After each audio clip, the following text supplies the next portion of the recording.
मुसलमान टोप्या घालून झाडे ठेवून हे बसलेले आहेत, पाहून घ्या यांना. यांची जबाबदारी आहे तुम्हाला पैगंबराचा संदेश पोहोचवणं.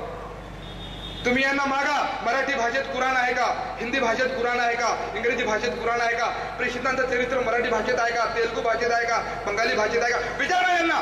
ज्यांचं खाणं पिणं हराम करून टाका तुम्ही. यांनी जर साहित्य दिलं नाही तर हा तुमचा हक्क आहे, हा तुमचा हक्क आहे. ही सार्वजनिक संपत्ती आहे मित्र. आणि हा हक्क पूर्ण करण्यासाठी आमचा कार्यक्रम होता.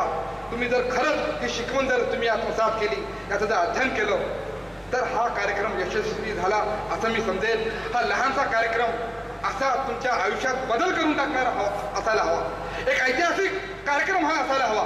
आमचं तुमचं आयुष्य पालटून टाकणारा हा कार्यक्रम असावा. काहीतरी संकल्प सोडून इथून जा मित्र. मी अल्लाहला प्रार्थना करतो की आम्हाला आणि तुम्हा सर्वांना प्रेषित मोहम्मद सल्लल्लाहु अलैहि वसल्लम यांची शिकवण वाचायची